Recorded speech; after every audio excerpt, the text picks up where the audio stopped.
श्री गणेशाय नमः। श्री परमात्मने नमः। वसुदेवसुतं देवं कंसचारूणमर्दनम्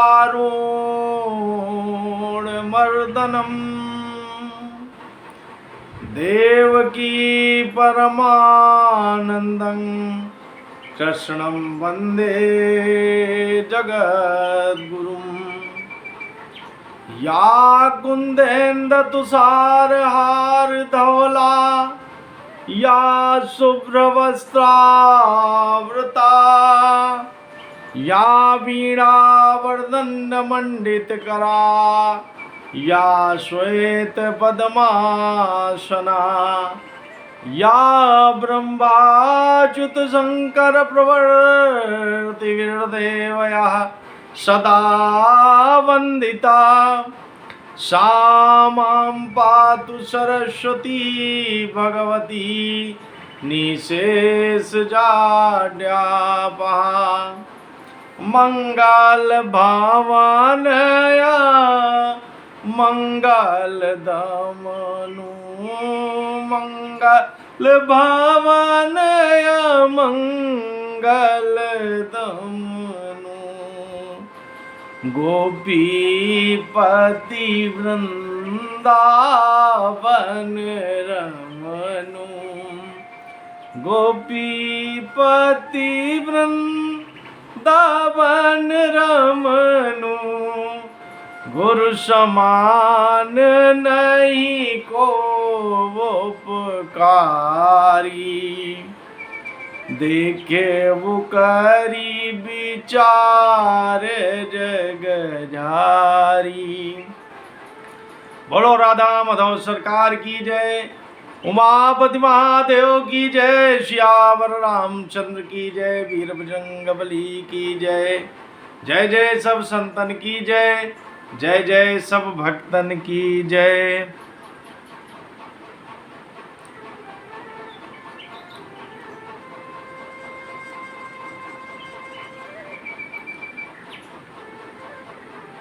परम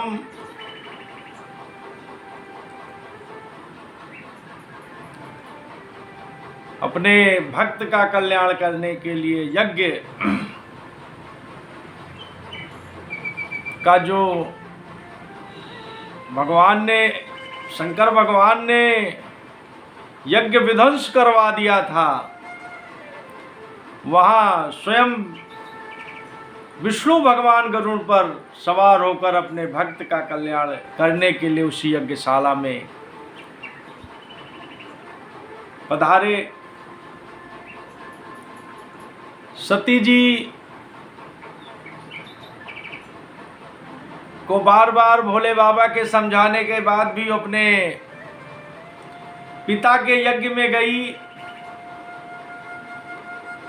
और वहां पर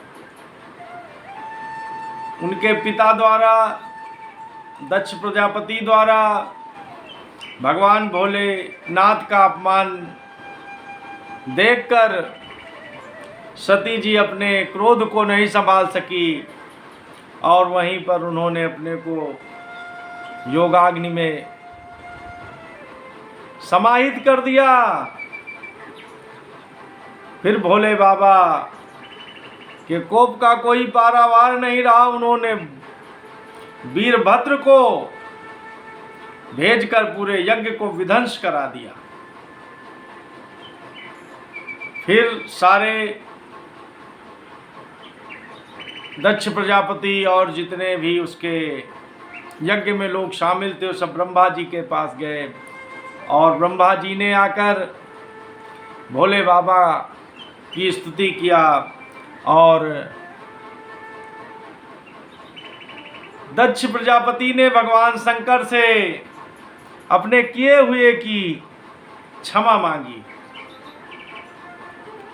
तब भोले बाबा फिर प्रसन्न हो गए और ब्रह्मा जी ने फिर दक्ष प्रजापति को यज्ञ पूर्ण करने के लिए आदेशित किया। अब जब दक्ष प्रजापति यज्ञ करने लगे तो यज्ञ में विष्णु भगवान के लिए तैयार किए हुए पुरोडास नामक चरु का हवन किया, तो जिससे भगवान सहसा वहां प्रकट हो गए।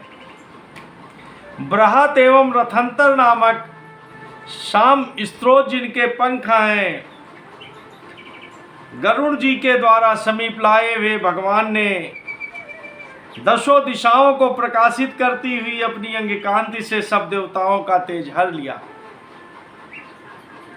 और भगवान दक्ष प्रजापति की यज्ञशाला में गरुड़ पर सवार होकर पधारे। जब गरुड़ पर सवार होकर भगवान पधारे तो उनके लिए एक स्वर्णमय सिंहासन पर उनको आरूढ़ किया गया। अब सब लोग देवताओं के सहित इंद्र, भगवान शंकर और जितने भी लोग वहां थे, सब ने आकर भगवान को प्रणाम किया। भगवान का पाद प्रक्षालन किया। भगवान का पाद प्रक्षालन करके सब लोगों ने जो पाद चरणा मृत था उसको अपने सिर पर धारण किया और भगवान को बहुत सुंदर सुंदर स्वादिष्ट भोग अर्पित किया और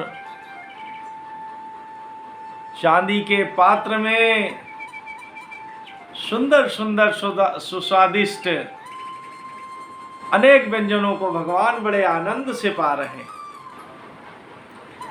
फिर उन्हें भगवान को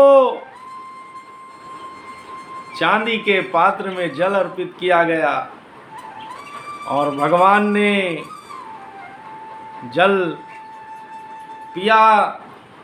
इसके बाद एक दिव्य स्वर्ण थाल में ऋतुफल भगवान को निवेदित किए गए। ऋतुफल अर्पित किया गया। ऋतुफल खाने के बाद भगवान को तांबूल निवेदित किया गया और तांबूल निवेदित करने के बाद सब लोगों ने भगवान के रूप माधुर्य का दर्शन किया। भगवान का रूप माधुर्य, उनका श्याम वर्ण है, उनका शरीर श्याम वर्ण है, कमर में सुवर्ण की करधनी धारण किए हुए हैं प्रभु। पीतांबर उनके शरीर पर लहरा रहा है। सिर पर सूर्य के समान दीप्यमान मुकुट सुशोभित हो रहा है। मुख कमल भौरों के समान नीली अलकावली और कांतिमय कुंडलों से शोभायमान हो रहे हैं। उनके सुवर्णमय आभूषणों से विभूषित 8 भुजाएं हैं। 8 भुजाओं को अष्टभुज में भगवान आए हुए हैं। उन 8 भुजाओं में शंख, पद्म, चक्र, बाण, धनुष, गदा, खड्ग और ढाल लिए हुए हैं और भक्तों की रक्षा के लिए तत्पर है भगवान। प्रभु के हृदय में श्रीवत्स का चिन्ह है। सुंदर वनमाला सुशोभित हो रही है। वे अपने उदार हास और लीला में कटाक्ष से सारे संसार को आनंद मग्न कर रहे हैं। पार्षदगण उनके आसपास सब खड़े हुए हैं नंद और सुनंद पार्षद उनके आसपास खड़े हुए चंवर डुला रहे हैं और भगवान के मस्तक पर चंद्रमा के समान शुभ छत्र शोभा दे रहा। इस तरह से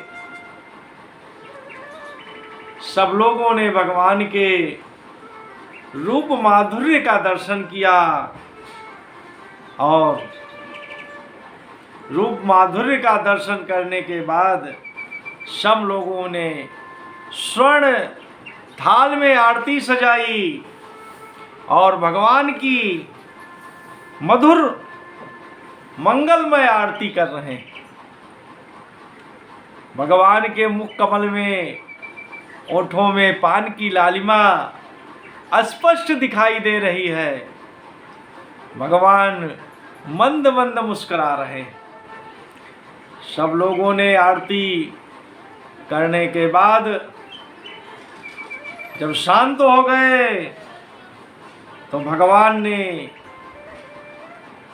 बड़े मधुर और गंभीर स्वर से सबको संबोधित करते हुए कहा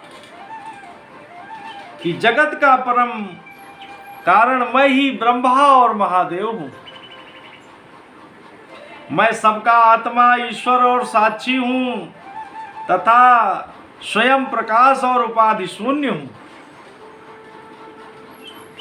विप्रवर अपनी त्रिगुणात्मिका माया को स्वीकार करके मैं ही जगत की रचना, पालन और संहार करता हूं और मैंने ही उन कर्मों के अनुरूप ब्रह्मा, विष्णु और शंकर ये नाम धारण किए हैं। ऐसा जो भेद रहित विशुद्ध परम ब्रह्म स्वरूप मैं हूँ, उसी में अज्ञानी पुरुष ब्रह्मा, रुद्र तथा अन्य समस्त जीवों को विभिन्न रूप से देखते हैं। जिस प्रकार मनुष्य अपने सिर, हाथ आदि अंगों में ये मुझ में भिन्न है ऐसी बुद्धि कभी नहीं करता, कभी नहीं देखता। ब्राह्मण हम ब्रह्मा, विष्णु और महेश तीनों स्वतः एक ही हैं और हम ही संपूर्ण जीव रूप हैं। अतः जो हमसे कुछ भी भेद नहीं देखता वही शांति प्राप्त करता। इस प्रकार से भगवान ने सबको उसी प्रजापति यज्ञ की दक्षशाला में उपदेशित किया और वहीं पर अंतर ध्यान हो गए। उसके बाद सारे देवताओं ने दक्ष प्रजापति को अवभृत स्नान करवाया और दक्ष प्रजापति को तुम्हारी सदा धर्म में बुद्धि रहे ऐसा आशीर्वाद देकर सब देवता स्वर्गलोक को चले गए। और इस तरह से दक्ष प्रजापति का यज्ञ पूरा हुआ और स्वयं परमपिता परमात्मा कमलनाथ स्वयं उनकी यज्ञशाला में पधारे और इस तरह से जगत के कल्याण के लिए, अपने भक्तों के कल्याण के लिए भगवान ने आकर दर्शन दिया। हम उन कमलनाथ के लीलाधारी बाल कृष्णलाल के चरणों में प्रणाम करते हैं कि हम सबकी बुद्धि को भी निर्मल करें और हम लोगों के हृदय क्षेत्र में आकर प्रभु हम लोगों को भी दर्शन दें। निर्मल मन जन सो मोहि पावा, मोहि कपट छल छिद्र न भावा। योगेशं सच्चिदानंदं वासुदेवं प्रजप्रियं धर्म संस्थापकं वीरं कृष्णं वंदे जगद्गुरुं, श्रीकृष्णं वंदे जगद्गुरुं। श्रीकृष्णार्पणमस्तु। नमो पार्वतीपते, हर हर महादेव।